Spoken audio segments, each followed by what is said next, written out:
नमो भगवते वासुदेवाय।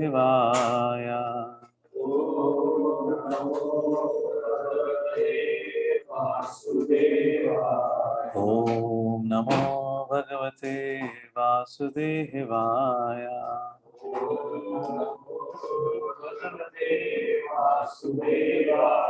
ॐ नमो भगवते वासुदेवाय।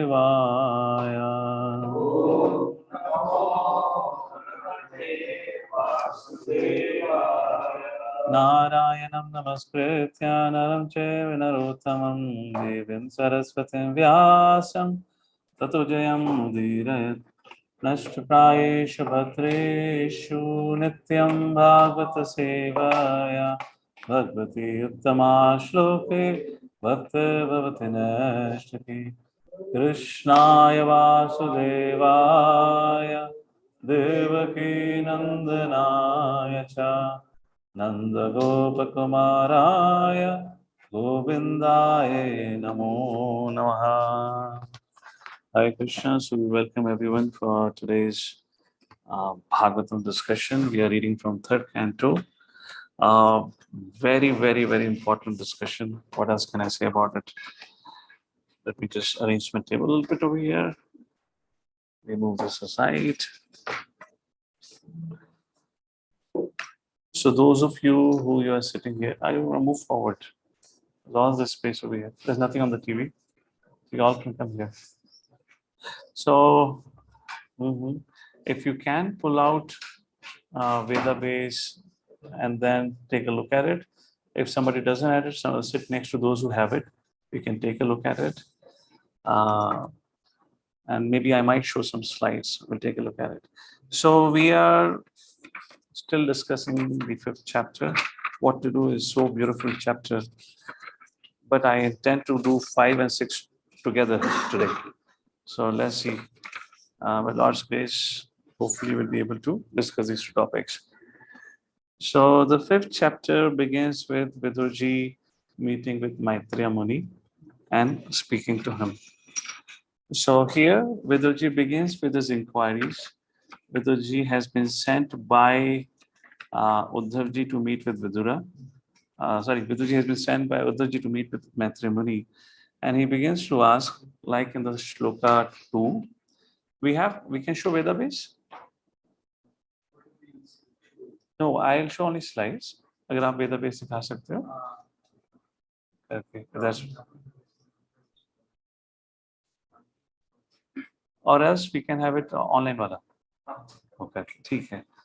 So Vidurji asked some interesting questions in the fifth chapter, and which is what further is discussed in the rest of the third canto.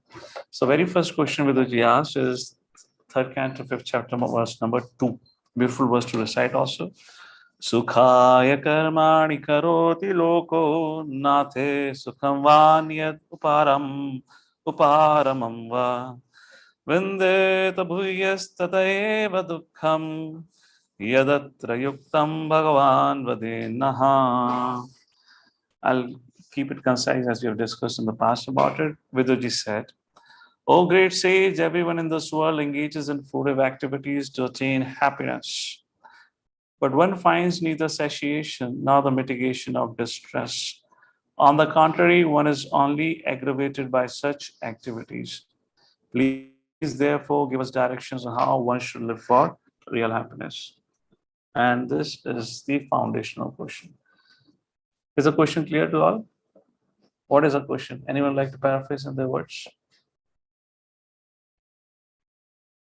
Hare Krishna, Krishna Krishna, Hare Hare, Hare Ram, Ram Ram.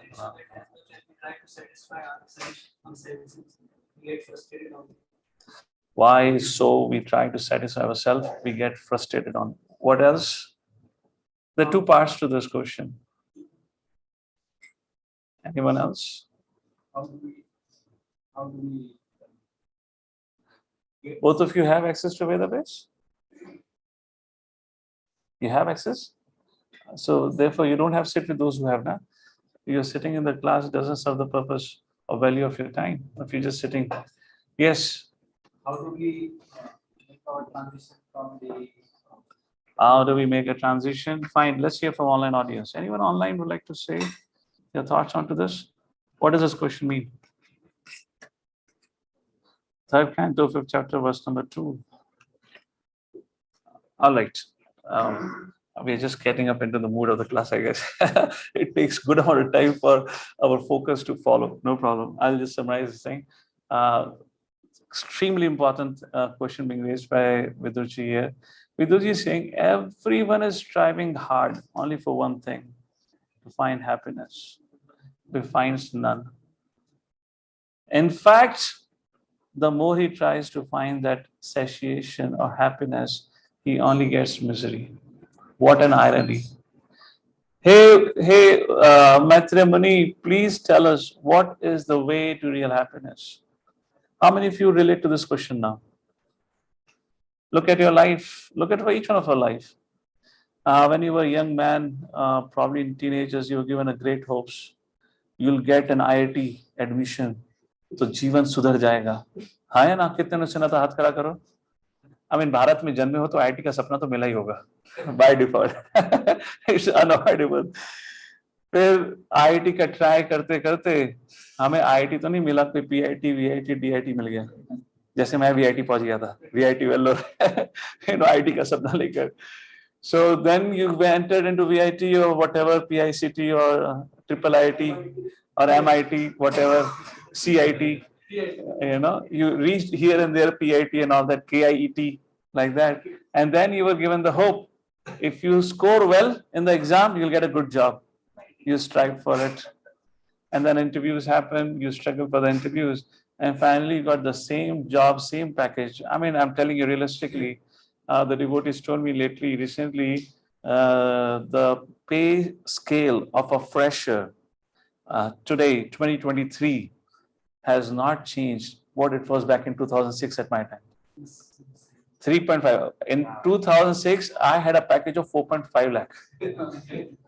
And of course, I got selected to my core company, but I was not TCS or Infosys. Otherwise, Infosys, TCS had offered, I believe, 3 lakh to 3.5 lakh to everyone. Yes. This is the package you get? 2.823. Huh? 2.823. It's today. 2.8 to 3. Well, 3. So this was the package that time. You're talking about almost close to 18 years. Your GST has happened, your DST has happened, what all has happened, but nothing. So you're struggling for what?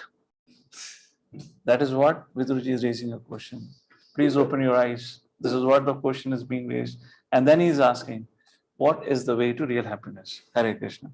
So now we'll offer prayers to Guru and Gauranga. I guess you've woken up for the class. You're ready for the class now. Om Jnanatimirandasya Jnananjana Shalakaya Chakshuram Militam Yena Tasmai Shri Gurave Namaha.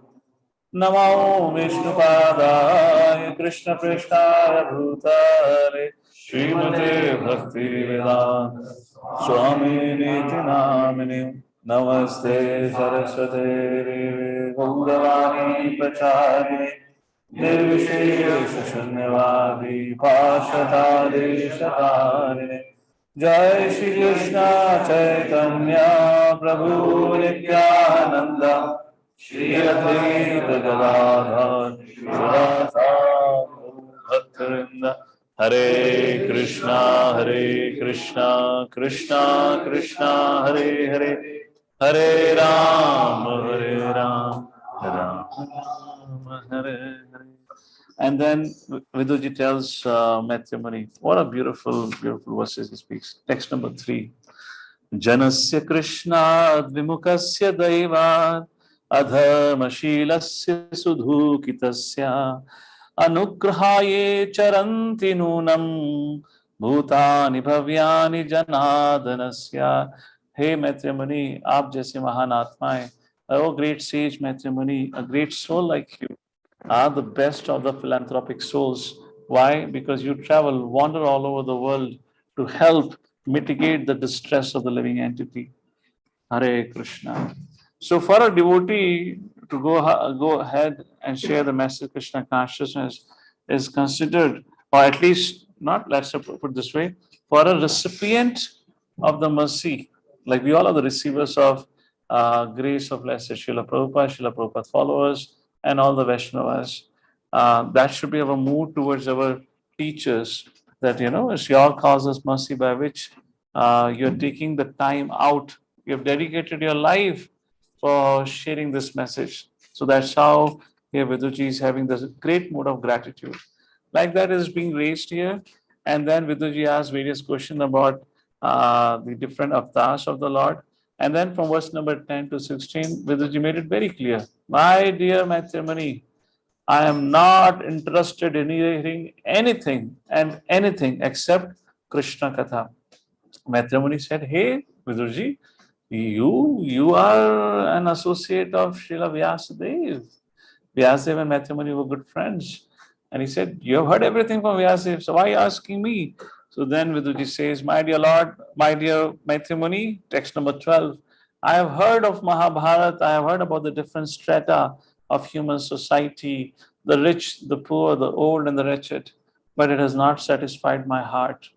I only hanker for Krishna Katha.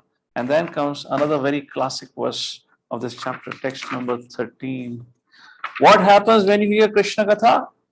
Sa shaddadhanasya vivardhamana viraktimanyatra karoti pumsaha hare padanusmriti nivratasya samasta dukkha pamashuddhati. What a fantastic verse. For one who is anxious to engage constantly in hearing such topics, Krishna Katha gradually increases his indifference towards all other things. Viraktimanyatra karoti pumsa. Such constant remembrance, Hare Padanuspriti Nirvratasya, such constant remembrance of the lotus feet of the Lord by the devotee, who has achieved transcendental bliss, vanquishes all the miseries without delay. So two things are mentioned in this verse. Would anyone like to paraphrase in your language? We can take the screen off. So let's see how much you were attentive in hearing. The two things is mentioned. Anyone, without looking. The two things. What is being mentioned here? आपने जो सुना है उसके basis पे. हाँ? If you hear Krishna Katha, if you hear all Krishna Katha, all your anxiety will go away. Okay, what else?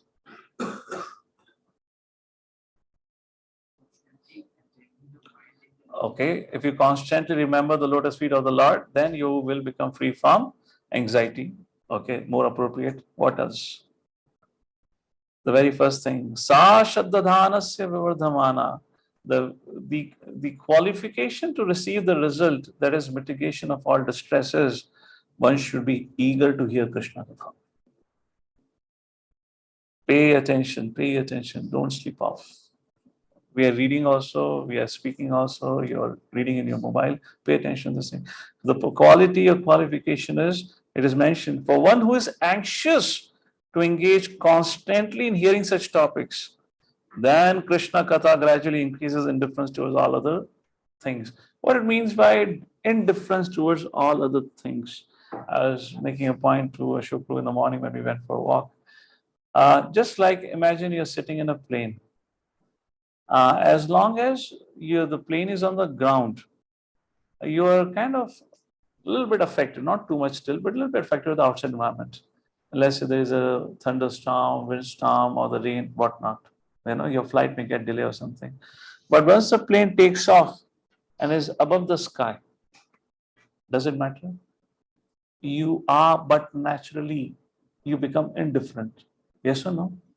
It's just the natural thing. Did you make any endeavor to become indifferent? Similarly, when we take to Krishna consciousness, I don't need to make an endeavor to become indifferent. We would naturally become indifferent. Why? I often say this point, when the life is going a little troublesome, when you're disturbed, or maybe disturbed by tribulations, maybe disturbed by temptations, maybe disturbed by people, whatever the situation, look up in the sky and remember.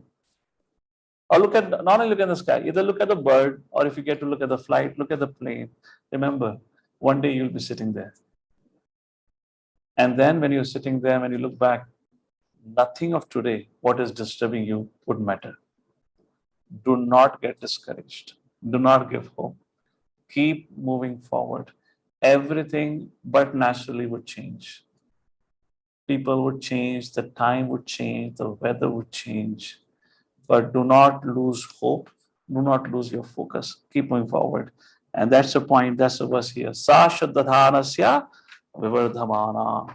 Like this is being spoken here. And then Vidurji gives a little clash to Mayavadi, saying that these rascals recreate. And then 17 verse to 21st verse, Maitreya Muni glorifies Vidurji. Wow, what a brilliant section. Last evening we were discussing on this. I was making a point. Let's take a look at it. What did Maitreya Muni say to Vidurji? Text number 18 and text number 19. If you pay attention quickly. Sadhu prashtam taya sadhu loka sadhu anugrahata Kitim vitanvata loke atmano vaduksajatmanaha. Shri Maitreya said, O Vidur, all glory unto you. You have inquired for me of the greatest of all goodness. Thus you have shown your mercy both to the world and to me, because your mind is always absorbed in thoughts and transcendence. Again, two things are mentioned here. Very important. Sadhu prashtam taya sadhu. Maybe I may be a little quick here, so you might find it difficult to catch. So bear with me. Neither I'm going by Sanskrit today because we have a lot to discuss. Sadhu prashtam taya sadhu. Okay, let me explain what's happening here. So in this verse, Maitreya Muni is saying two things. Oh, I'm so fortunate, Vidurji, you have come here and you have made an inquiry about the absolute truth. My question here is why Maitreya Muni is so pleased hearing the question raised by Vidurji. Now you may say because the inquiry was about the absolute truth. Correct, but there is one more reason. Because the inquiry was made by a qualified person. Inquiry was made by a qualified person. Just like Gaur Kishodas Babaji. Many people will go to Gaur Babaji, please help us, tell us, how can I overcome my misery? You know, like this. This is what Vidurji is asking. And Gaur Kishodas will say, get lost from here. Go from here. Why? There is a qualification of a receiver also. A student needs to be qualified also before he makes an inquiry. So here you see in Srimad Bhagavatam, Parishit Maharaj makes an inquiry and Sukdev Goswami is glorifying. Varyan eshate prashna. Kya prashna pucha hai aapne, Parishit Maharaj? Why? Because प्रश्न पूछा किसने है? उसके background को तो देखो. क्या background था परीक्षित महाराज का? ये वह परीक्षित महाराज हैं जिनको श्राप दे दिया गया है कि 7 दिन में मरोगे, और व्यक्ति के हृदय में उस व्यक्ति के लिए जिसने उसको श्राप दिया है हल्की सी भी ग्लानि नहीं. This is the qualification of a receiver. Take a case of Maitreya and Vidura Samvad. Why Maitreya Muni is glorifying the association of Vidurji and the inquiry of Vidurji? Look at the character and background of Vidurji. Who is Vidurji? Is that Vidurji who tried to serve the Dhritarashtra and the royal dynasty by all his life, heart and soul, and he's been thrown away from the very same kingdom by the son of Dhritarashtra in the presence of Dhritarashtra. He has been completely insulted. All his service has been spoiled. But how did Vidurji reacted? No glani, no revengeful attitude. He saw it as the will of the Lord. Parishit Maharaj saw it as the will of the Lord. He had such a faith. Now, a person who already has such a faith comes and asks, then what happens? Matchitta madgata prana bodhiyanta parasparam. This is not guru-shishya relationship necessarily. What is happening is Matchitta madgata prana bodhayanta parasparam katiyantas chamam nityam tushyanti cha ramanti cha. Tushyanti cha ramanti cha. So the speaker and listener both rejoices. Therefore, Maitreya Muni is saying, sadhu, sadhu. What a good question. Text number 19. Naita chitram tuishat badrayana. Anyways, so he's talk about his parentage. Then text number 20 talks about his past life. I know you had been cursed by a Manduka Muni or Mandava Muni. Mandavya Muni is mentioned here like this, or Manduka Muni. So two things. I'm pretty sure I would have discussed last time, but Kali Yuga means repetition. I will repeat for my own purification. Take text number 20 and 21. Very beautiful verses. Let's pay attention again. Mandavya Shapa Bhagavan Praja Samyamano Yamaha Bratu Shetre Bhujishyayam Jataha Satyavati Sutat. Hey Vidurji, I know you are the same Yamaraj who got cursed by a Mandavya Muni. Because of the curse, you became the son of Satyavati, which means Vyasadev. Very interesting. Who was Vidurji? Yamaraj. Who is Yamaraj? Maintainer of law and order. Not maintainer of law and order, the one who actually he is in charge of giving corrections. The one who is in charge of giving correction was corrected by Prakriti. Please understand. Many times we get into this mentality after some time that I'm beyond correction. I'm beyond reproach. I am faultless. Nobody can correct me. I have so many followers. I have so many students. I have so many brahmacharis. I have so many grahasthas. I have made so many devotees. I cannot be corrected. Here Yamarajji had been corrected. The one who corrects everyone in the creation has been corrected. Second point, Prabhupada writes, the same point is mentioned in the first canto in the case of Parikshit Maharaj, and the same point represents the story of Yamarajji getting cursed. The laws of nature are so brutal and cruel. They don't even leave or spare a great personalities like Yamaraj. Who is Yamaraj? One of the 12 Mahajans. One of the 12 Mahajans. तो हम किस खेत की मूली हैं शहंशाह आलम? सोचने वाली बात है. जब यमराज जी को स्पेयर नहीं करा गया, therefore Prabhupada said, never play with the rules of or the laws of matter nature. Srila Prabhupada ji was very sick. This is his final last month of his pastimes in this world. Brahmananda Prabhu, if I am correct, he comes. And he says, Prabhupada, you are a pure devotee of the Lord. You can order Prakriti not to disturb you. Tell her to leave you alone. You are the pure devotee of the Lord. You are ageless, timeless. Like this he began to speak. And Prabhupada's jaws wide open. What is he saying? What are you saying? Prabhupada said. What are you talking? Do you think the laws of nature would not act on me? Nobody is beyond the laws of nature. If you have come, the rules and regulation. However, it will not affect you. It will not affect you, but the rules will act. Because the body is given to us by the laws of nature, and the laws will act, but it will not affect you. Like it was not, Srila Prabhupada was unaffected. He had not eaten any meal for the last 1 month. He was just maintaining his body on some liquid diet. Yet until the final moment, Srila Prabhupada was translating. अभी हमें हाल ही का निर्जल एकादशी का experience रहा है. हाँ, भक्तों ने निर्जल एकादशी करी तो शुरुआत में तो ठीक था. 12 बजे तक थोड़ा थोड़ा ठीक नहीं रहा. शाम को 5-6 बजे तक आते थे. कितने को लगा कि मेरे प्राण मुझे छोड़ के जाने वाले हैं? कितने को एक्सपीरियंस हो रहा था? My soul is about to leave the body. Raise your hand. Okay. By 9 o'clock in the night, how many of you had that experience? While sleeping, how many of you had that experience while sleeping? My soul is leaving my body. बस गई अभी तो गई. Right? Most of you. But think about it. It was just a 1 day. And that too in a monsoon season of Pune. You know, there is enough moisture in the air. If you do pranayama, you have drank your water. You know, in such a situation, you had a situation like you are about to leave your body. Imagine Srila Prabhupada had not eaten for a month. Physically completely dilapidated. But the consciousness is completely intact.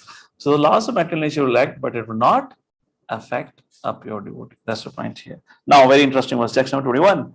Bhavan Bhagavato Nityam Sammata Sanugasya Yasya Jnanopadeshaya Madishat Bhagavan Vajan. Your good self is one of the eternal associates of the Supreme Personality of Godhead, for whose sake the Lord, while going back to his abode, left instructions with me. Amazing thing Maitreya Muni is saying here. I love this section. Look at it. What a mysterious ways of life. Vidurji was a failure. He failed in his service. His service was incomplete. He was driven out of Hastinapur. It was a failure. He couldn't complete his service. But from the eyes of the Lord, Vidurji was very dear to him. What do you learn out of it? And so dear, the Lord remembered him. Among all, Lord remembered Vidurji while he was concluding his pastimes. That's what Maitreya Muni is saying. Hey Vidurji, भगवान अंतिम समय में आपके लिए मेरे पास आपके लिए संदेश छोड़कर गए. Now Krishna is not like a today's joint family of husband, wife and two kids. Not like Kali Yuga joint family. Krishna's family was too big. 16,100 queens. Each had 10 sons. And I believe some daughters would be also here and there. So imagine such a big family, then whole Yadu Vamsha, then whole Vrindavan, Leela, so many devotees all over the place. Unlimited devotees. If you talk about celebrity, unlimited followers. Among unlimited followers, well-wishers and beloveds, if somebody remembers you, how much interaction you had with Krishna? Think about it. I mean, you means Vidurji. Was Vidurji part of Vrindavan Leela?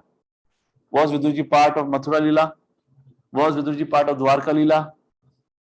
None of the Leelas. These are three places Krishna performed his Leelas. Vidurji was always part of Kurukshetra Leela. Not Kurukshetra, Hastinapur Leela.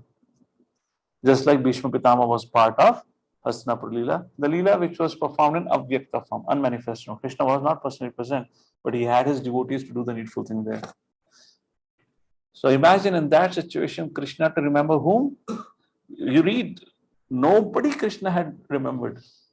He particularly left a message to Uddhava and Maitreya Muni about Vidurji. How great service must have been rendered by Vidurji for the Lord, that Lord remembered him. But actually Vidurji failed. Vidurji's service was incomplete. It was a failure.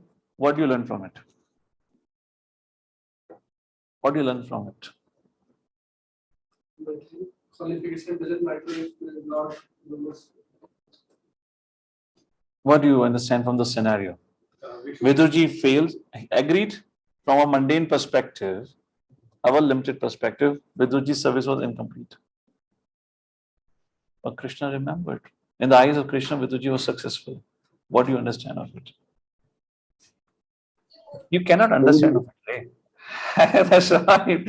You cannot understand. Spiritual success is a real success, Prabhu. Beyond our sense of perception. So the point here is, again, what is that? Karmana evadikaraste ma phaleshu kadacha. We judge success by the results. Whatever happens. कोई भी programme होता है, लोग पूछते हैं कितने लोग आए थे, कितनी प्लेट्स बांटी थी, 50 लोग, बहुत सक्सेसफुल प्रोग्राम था, आप बहुत महान प्रचारक हैं. I mean, what Bhagavad Gita are you reading? What are you reading? But that is not the perspective of success. That is not the perspective. To give an example, devotees organize. See, there are two ways of looking at it. One is, when I'm an organizer, I should make all my attempts to make it a success. Success means bring in as many as for people to hear Krishna Katha. But there is another perspective. Despite all my endeavors, if it has not happened, it's not that I give up the service. I become hopeless. Just like back in Srila Prabhupada's time, devotees are organized. We have done a lot of propaganda about Prabhupada's festival in big auditorium. Only 2 to 3 seats were filled out of 1,000 or some odd seats, like that. Similarly, it happened with His Holiness Radhanath Maharaj during his book launch event. I don't remember which place. Agra, was it? It was Agra. Interesting. It was Agra. Book launch event was there. So organizer did something. God knows what they did, and nobody turned up. Nobody turned up. Maharaj reached there, and there's a book launch event. Nobody's there. I mean, imagine as the organizer, what would be your blood pressure and heartbeat that time, isn't it? And Maharaj looked around at the whole pavilion, nobody's there. Maharaj said, oh, devotees are sitting. Maharaj says, why are you sitting so far? Come. He called everyone on the stage. And everyone sat on the stage around him. And Maharaj said, good Bhagavatam class. I said, okay, my purpose is fulfilled. Krishna Katha has to be there, So, yeah, I mean, should you chastise the organizer? Yes. You should have planned it properly. But again, the success is not necessarily in terms of the result as we perceive or as we judge like that. Local people, like that, they don't know English also. There was this thing also. Yeah. There was another story. Okay. Fine. So that's a fine. Yes, Nikhil, you were saying something about the mysterious ways of life. Hare Krishna. All right, no problem. So that was text number 21 thing. Okay, now Maitreya Muni begins to explain the process of creation. So here I would speak few things. I believe this is discussed by His Grace Anashish Prabhu. He would have done a great job justice to the subject matter. I'll not repeat everything, but I'll just make one or two simple points to help you understand this whole concept, what it is. So, go to text number 26. Please have text number 26 on the screen. So, how does this whole creation happens? That is being described. Kalavritya tu mayayam gunamaya madoksajaha purushena bhutena viryam adatta viryavan. Very interesting verse. वीर्यम वीर्यवान. वीर्यवान का मतलब क्या होता है? जो वीर्य को धारण करे उसको कहा जाता है वीर्यवान. Possess वीर्य, that is वीर्यवान. वीर्य is semen. So just like when a father and mother comes and unites together, the virya from the father's body is inserted into the body of the mother, and that virya then goes through amalgamation and different processes. I believe there's a prostate, juice, and etc. That's a whole process which is biologically described that undergoes. Similarly, this is Srila Prabhupada. We'll take a look at the Prabhupada. Prabhupada says, creation is happening at every moment. Creation is happening at every moment. The one creation of this world happened at one point of time. Similar creation is happening at every point of time in the womb of a mother. And different people at a given point of time, there were some ladies who would be pregnant, isn't it? Mothers would be pregnant. How does creation happen? So Mahavishnu glances at Prakriti. Now the glance, for this you have to understand this concept as Brahma Samhita talks about it. The Lord senses, any other sense can perform the function of any other sense. It's not a mundane function, it's a spiritual function. Lord glances, Mahavishnu glances at Prakriti. What that glances consist of? That glance is nothing but, you want to understand, that is Virya. That glance is nothing but consists of living entities along with their karma plus svabhava, their conditionings. That is being inserted into Prakriti. Just like father inserts a living entity through the form of a virya into the womb of a mother, similarly the glance of Mahavishnu inserts or impregnates the Prakriti. This glance is called as Shambhu. That the subject matter is not touched here. We have discussed in second canto. We'll discuss later on. We'll not get into it. Maybe if it comes in the canto again, we'll take it later on. So that's the point. Now, why Mahavishnu impregnates Prakriti and why is it said that he inserts Prakriti with living entity? When there is a dissolution, let's say there is a one dissolution that happens at the end of Brahma's night. When that dissolution happens, then all the living entities of this world enter into the body of Garbhadaksha Vishnu. And when there is a universal dissolution happens, then all the living entities of the universe enter into the body of Mahavishnu. And when creation begins, this is the very first step of creation, then Mahavishnu again inserts or impregnates Prakriti with those living entities. That is what has been described in text number 26. Virya and Viryavan. Very important. Now, what happens when Mahavishnu glances at Prakriti? The very first thing that manifests is called as Pradhan.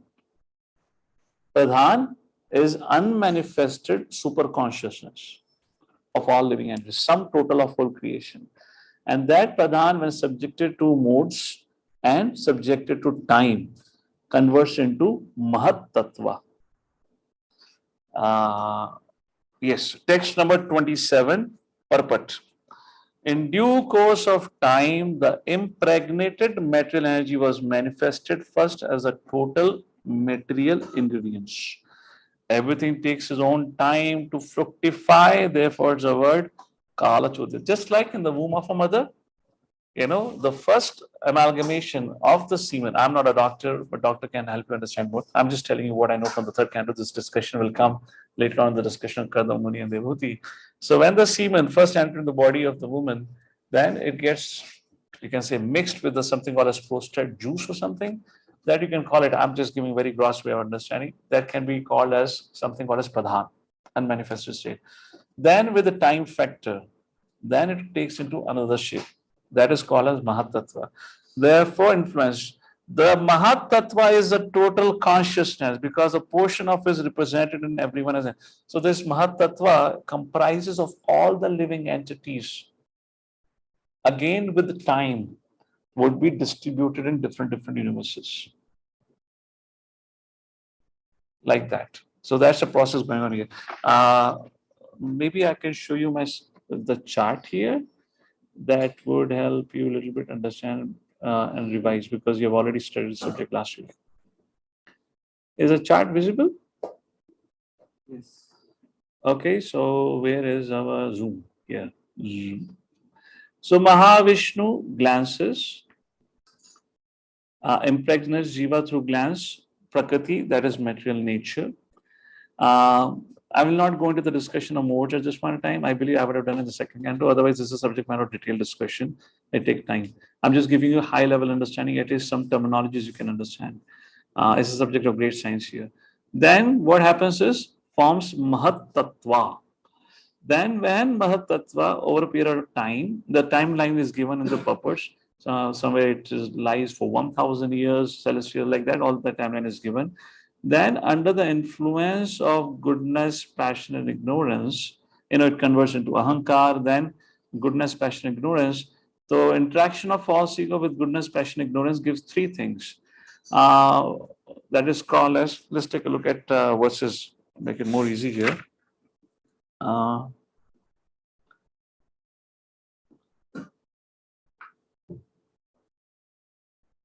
Yeah. So false ego, this is text number 29. 28, 29 talks about this. Text number 29, I'm reading here. So false ego, when mixes with goodness, it gives rise to Jnana Shakti. You see mind and sense devtas on the chart. When false ego mixes with passion, it gives rise to Kriya Shakti, which means the senses, the working senses, knowledge acquiring senses. And when Ahankar, false ego, mixes with ignorance, it gives rise to Dravya Shakti. That is means 5 tanmatras and 5 elements: earth, water, fire, air, ether, like this. So that is being described here about false ego. So what does it mean in practical action? False ego mixed with goodness. In other words, okay, let's talk about false ego first. Then we'll come back to the subject. Go to text number 31. We can take off the screen and show the verse. Text number 31, purport.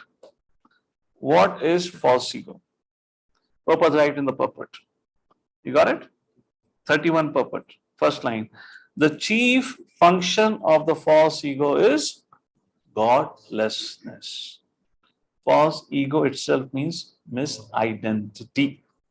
When a person forgets his constitutional position as an eternally subordinate part and parcel of the Lord, wants to be happen independently, functions mainly in two ways. First, fruitive activities, and after attempting fruitive activity for considerable time, then he becomes a philosophical speculator.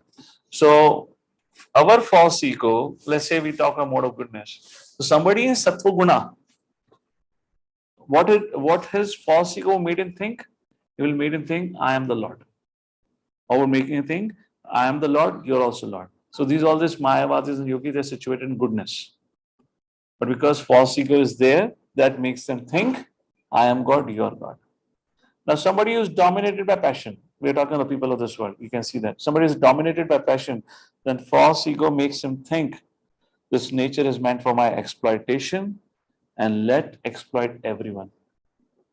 Or else, let's engage in philanthropic work so that people will glorify me. Puja la pratishtha. False ego acting in passion. Similarly, people who are dominated by ignorance, how does false ego makes them function? I am this body. and the body is all in all. Now let me ask this way. Have you seen people of these categories? People in complete consciousness, I am the body. Have you seen people in this consciousness, I want to exploit? Whoever they see, they want to exploit, or they want to exploit in a way by doing philanthropy work because puja la pratishtha. And there are people who say, I am God, you are God. Why? This is goodness. So like this, false ego function. That is what is described here in this set of verses. Another interesting thing. Now text number 32. Hari Bol. I hope. Are you able to catch up with the speed here? You know, I am doing this with an intention. You will say, Prabhu, आप आगे बढ़ते ही नहीं हो. 5वां chapter पिछले 3 बार से चल रहा है. You know, so इसलिए मैं थोड़ा जल्दी कर रहा हूँ. Now comes some another very interesting concept. Let's take a look at text number 32. Tamaso bhuta sukshmadir yatakham lingamatmanaha. Oh, yeah, khatam ho gaya. The sky is a product of sound. Sound is a transformation of egoistic passion. In other words, the sky is a symbolic representation of the Supreme Soul. Anyways, we'll do this detailed discussion on Bhakti Vaibhav, but let me tell you a few things. If you want, you can make a note over here. Sound exists at 4 levels. There are 4 levels of sound. It's very important for us to know this. The very first level of sound is called as Vaikari. Vaikari sound. Vaikari sound मतलब जिसको आप अपने gross इंद्रियों से समझते हैं, experience करते हैं. That is called as Vaikari sound. Second sound is called as Madhyame. Madhyame means intellectual sound, which means, oh, I should do this. Oh, I should not do this. This is a sound of intelligence.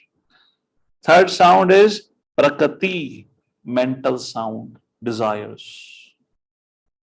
That is mental sound, planning. This is Prakati. And the fourth sound is Para, spiritual sound.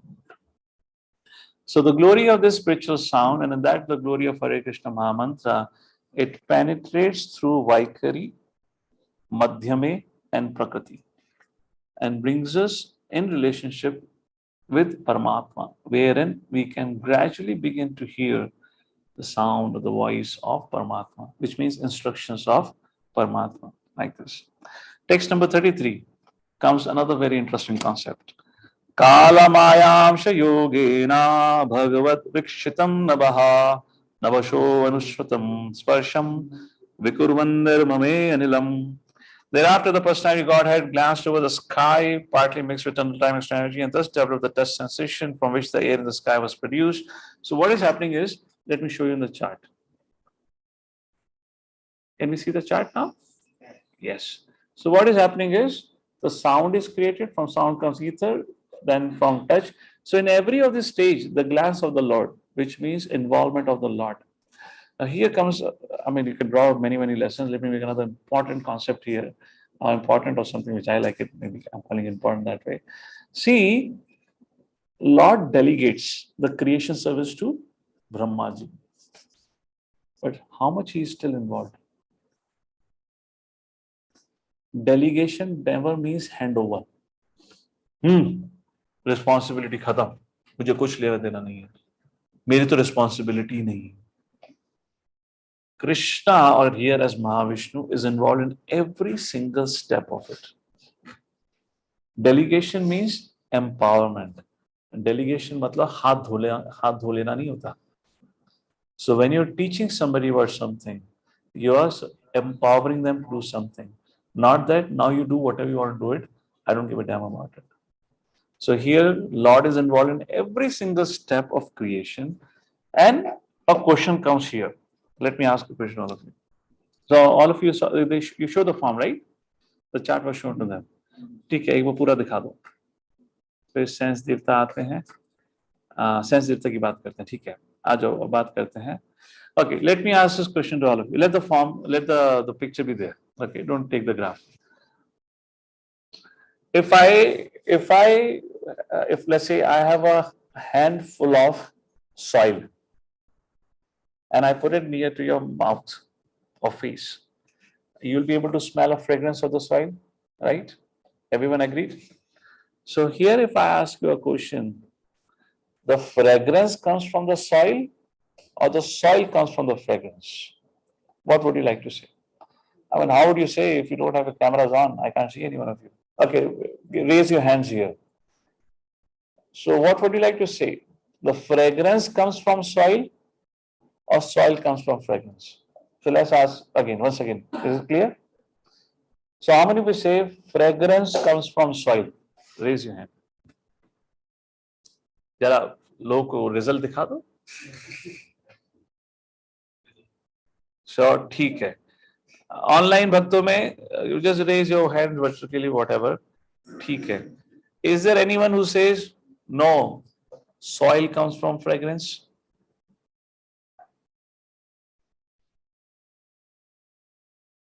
If you say soil comes from fragrance, then give an explanation. Ravi Prabhu, give an explanation how soil comes from fragrance. Yep. Prabhuji, because from the chart, I see that there is a sound, air, and then the material stuff. Okay. All right. You are giving Vedic Prabhu. Okay. Hare Krishna. So the fact is, this is that. Hey, have the chart again. The fact is, as you can see, from the point of view of Vedic science, first exists subtle, then gross manifest. Very important concept. Gross manifestation cannot exist without subtle manifestation. And a very simple layman's example is, Prabhupada always said, life comes from life. What you see is a gross body, but gross body cannot exist without the presence of soul. So what comes first? Soul. Then comes gross body. First, this particular concept has many implications. Let me share one or two implications here. First is this. Second, food for thought for all of you. Any action we perform, any activity we do through our gross senses. It has its subtle connection. It has its roots with our thinking, feeling, and willing. Which means anything that you do, the planning has been done within your subtle body. So whom to be blamed? Subtle body. If you're not able to rectify the subtle body, punishing the gross body does not solve the problem. Therefore, Parikshit Maharaj in 6th Canto raises the question, what is the value of prayashita if a person will again commit the mistake? So our judiciary system, which we have today, is put the person behind the bar. It's not totally wrong. It is right in some sense. But just putting him behind the bar, putting him in a very healthy association of far bigger criminals than him, you end up creating a far much more harder criminal or hard criminal out of him. Yes or no? You sent him behind the bar thinking that he would reform. Would he ever get reformed when you have given us such a saintly association of hardcore criminals? And what physical austerity? It does nothing.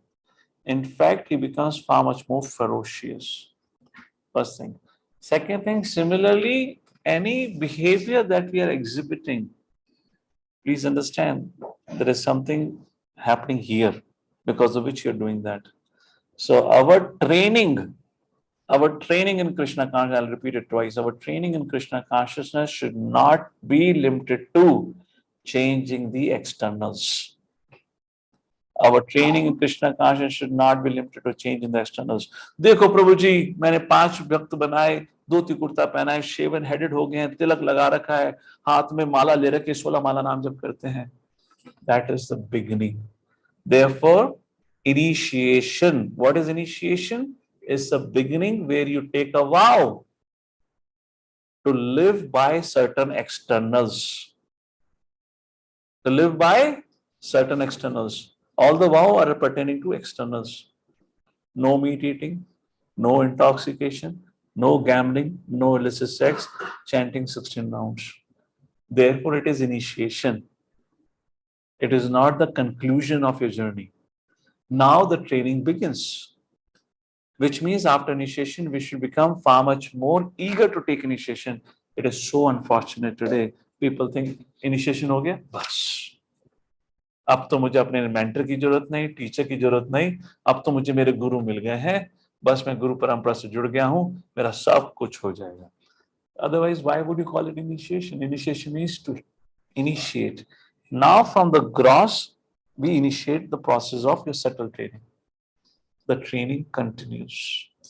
Tad vidhi pranipatena pariprashnena should continue, must happen with more seriousness. So the training of Krishna consciousness is largely of changing the subtle, changing our subtle body, changing our behaviors. Therefore, there are various rules and regulations like cleanliness. Yesterday, we were making a point.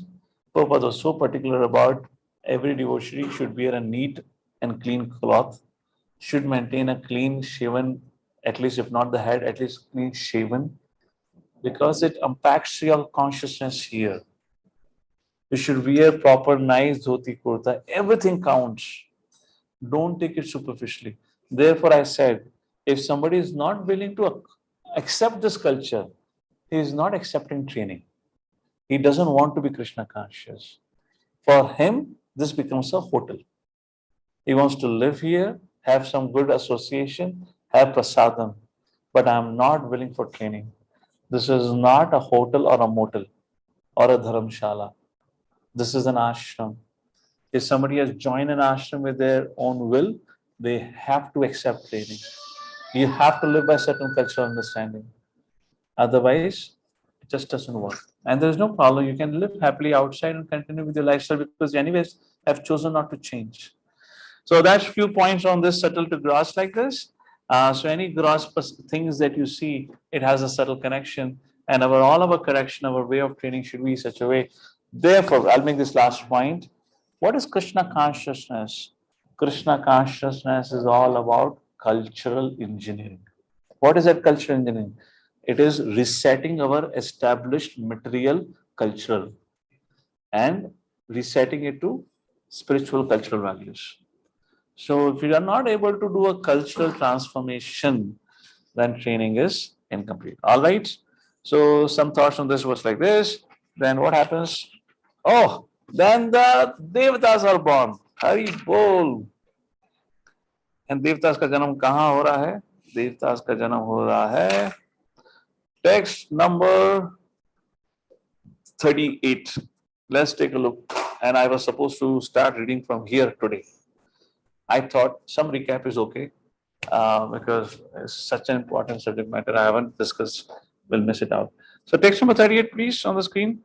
Ete deva kala vishnu kala mayam shalingana nanatva swakriyani shaha prochu pranjalayo vibhum. Wow, these are prayers which I would not take much time, but what to do sometime would be required for it. All right. So very first thing here,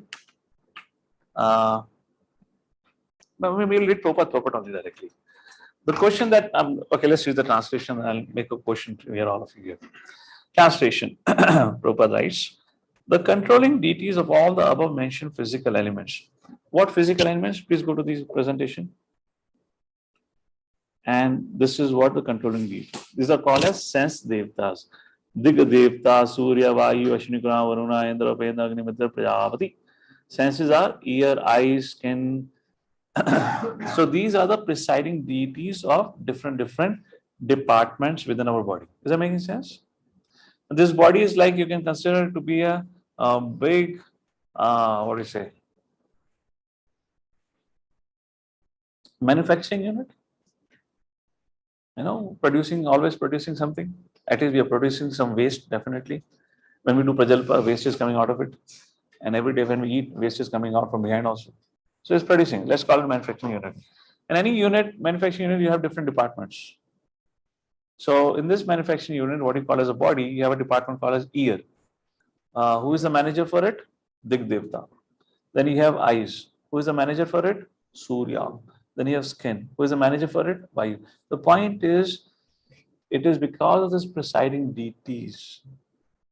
Therefore, Yasyasi Bhakta Bhagavati Kinchana.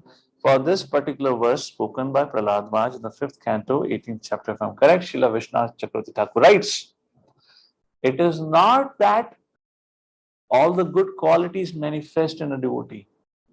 He says it is an incomplete statement.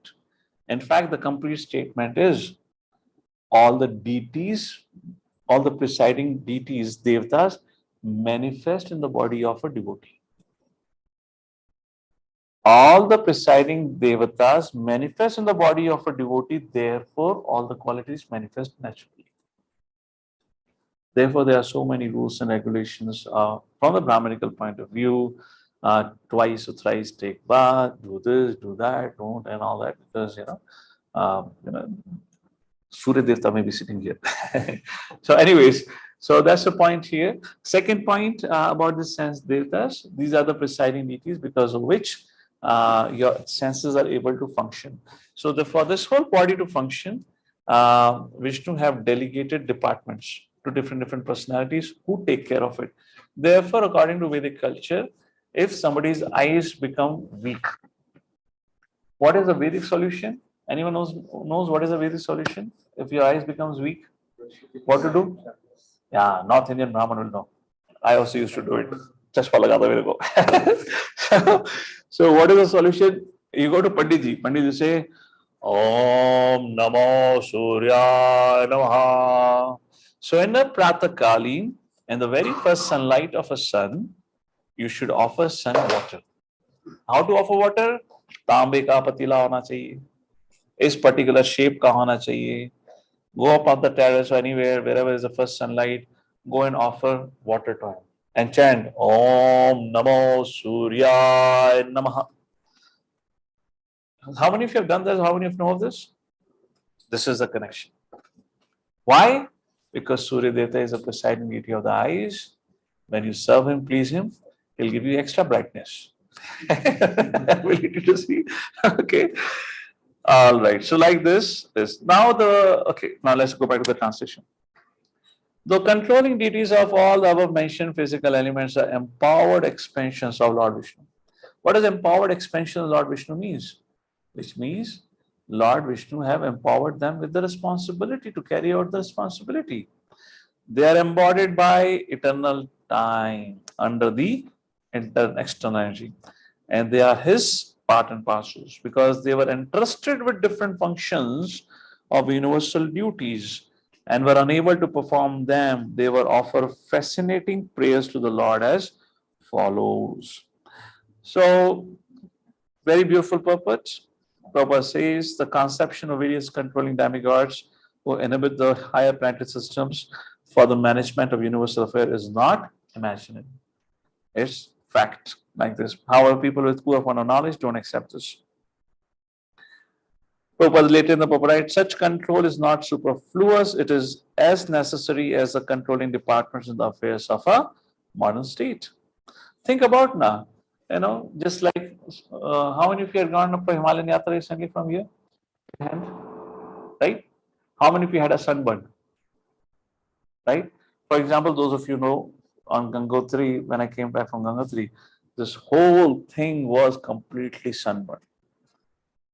Every atom of this part of my head was burning like anything. And interestingly, I didn't do anything. Everything came off like this. What you see here is right new skin. My whole nose had it, you saw when I came. And the whole skin came out like this. Point is raised, as Prabhupada is saying. Every department requires an in charge. It is not superfluous. It is not unnecessary. Now, when the skin got burnt, I was still amazed. I mean, I would say just Lord's blessings, the Vaishnava's blessing. It was so painful for me for the first 2 nights when I had a sunburn. I could not sleep because I could not put my head against anything. If you touch it, it will pain miserably. And the The greatest wonder for me was this thing is paining like anything. And I'll give you an example how painful it was. Just like you have a hot tawa and you put a finger to it. Immediately finger burns. Like that was the way. If I put my finger here, and the most amazing part was this, the pain never penetrated from the surface to the head. The whole yatra continued. My management continued, the classes continued. Only problem was if I or anyone else would touch it. It was only that the one was there. Now, who controls it? That's the point. Where such control is not superfluous. It is as necessary as a controlling one. I mean, what did I do for it?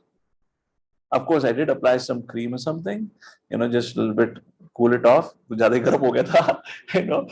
the whole skin came out. Who's doing that? We didn't do it. So there are controlling entities like this.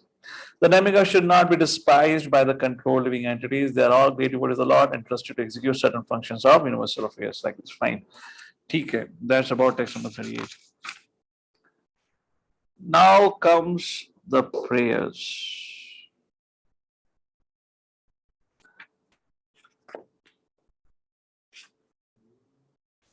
Oh, I'm missing one point here.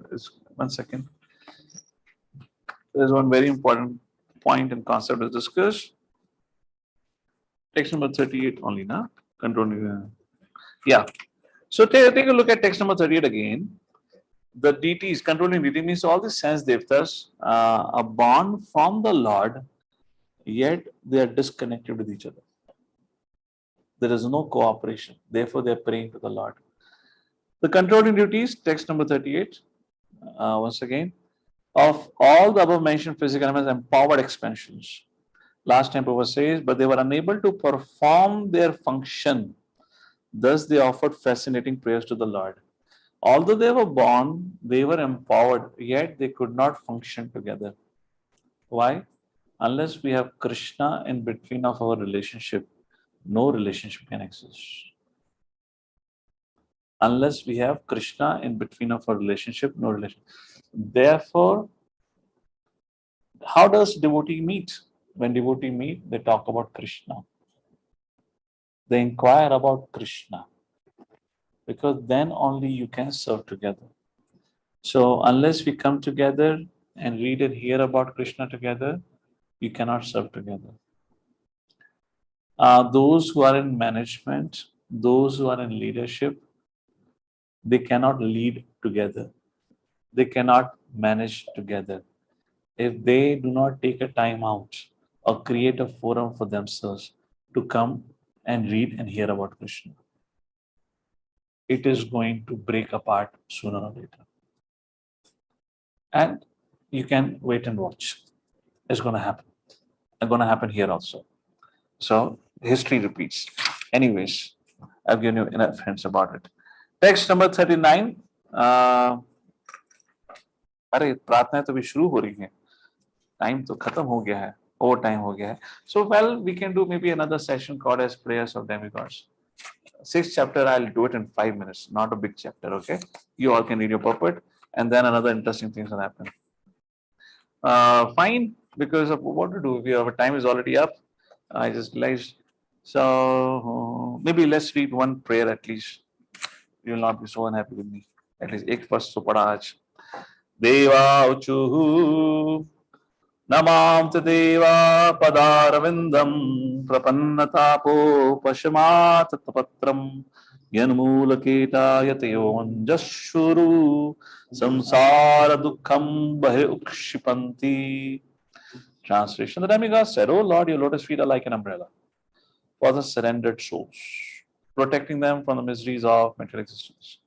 All the sages under that shelter throw off all material miseries. We therefore offer our respectful obeisances unto your lotus feet." In essence, what is sages or Devatas are saying?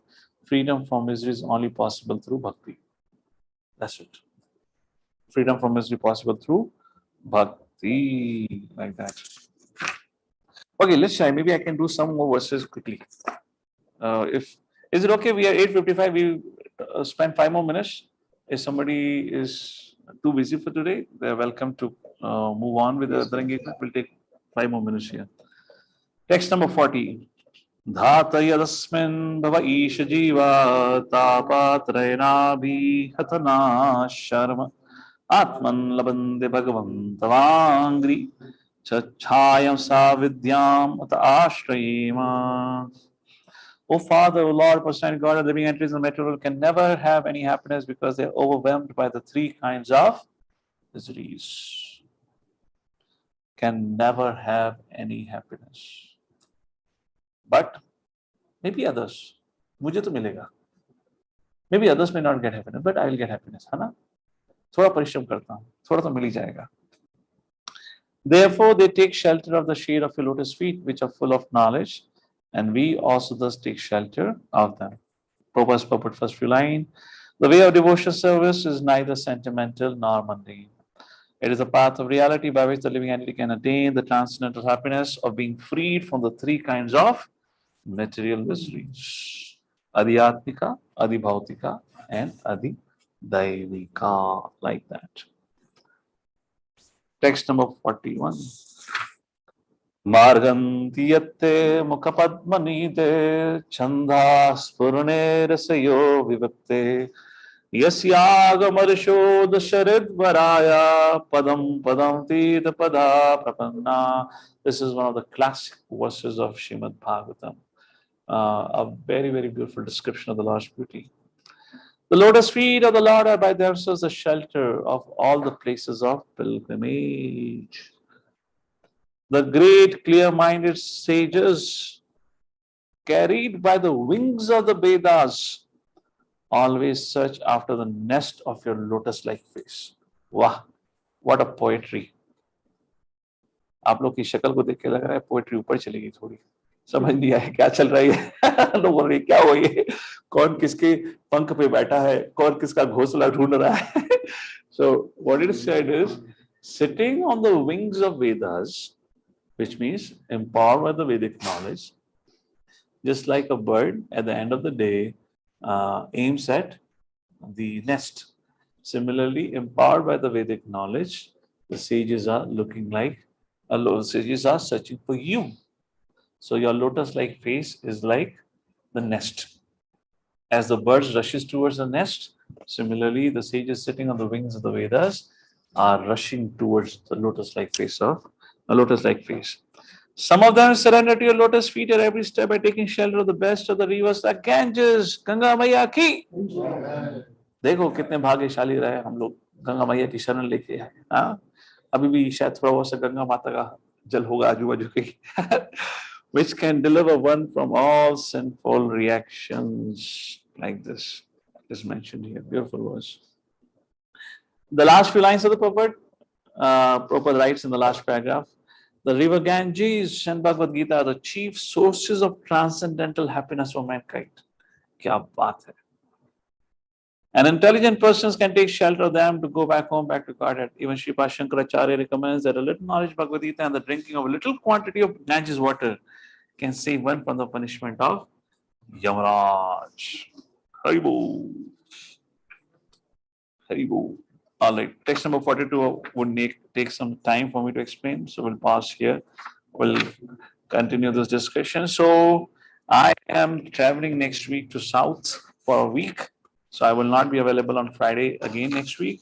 So we'll resume this session or not resume, continue this discussion. So next week, I believe we'll do 3.5, 3.6 together. 3.5, what I mean by 3.5 is the prayers of the demigods, and 3.6, creation of the universal form. We'll do that next week on Saturday morning, same time, 7:45. With that, we conclude here for today. Any concluding points, any thoughts, or any takeaway message that you remember from this discussion you would like to quickly share? And then we move on with our other engagements on Saturday. Hare Krishna. Oops. Hare Krishna, Prabhuji. Nikhil here. Yes, Nikhil Prabhu.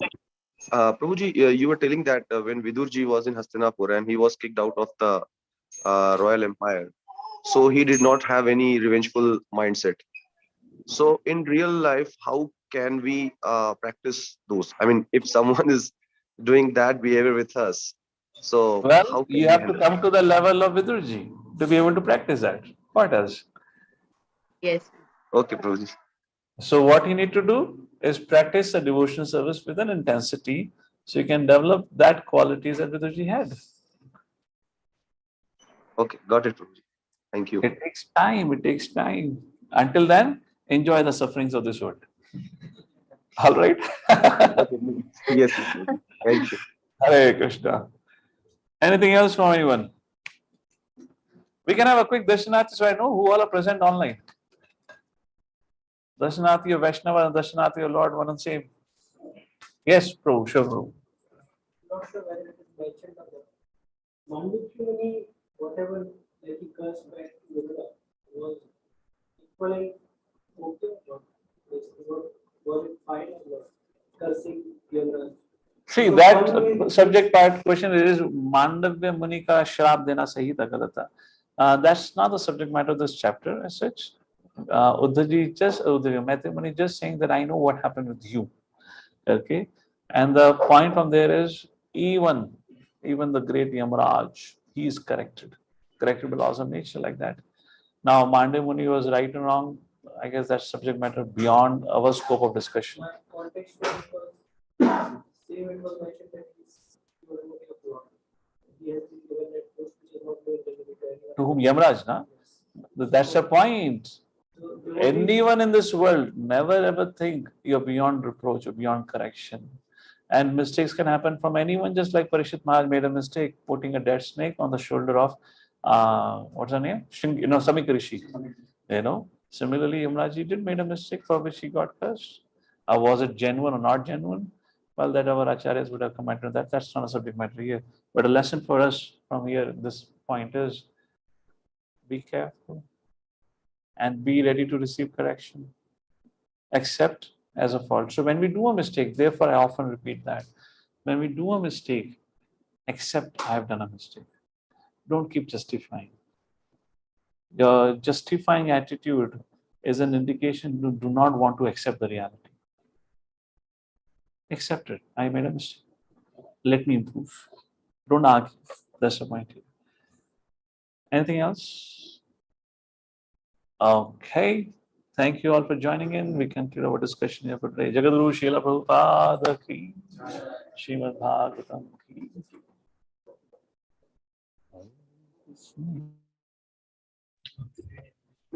Hare Krishna.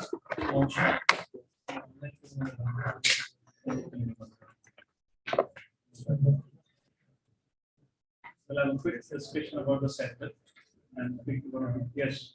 Sure.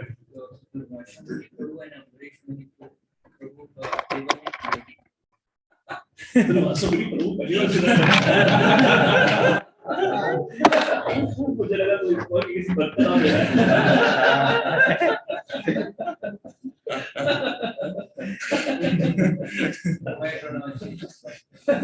गुरुवासु Guruji and Amrish Maharaj क्या हुआ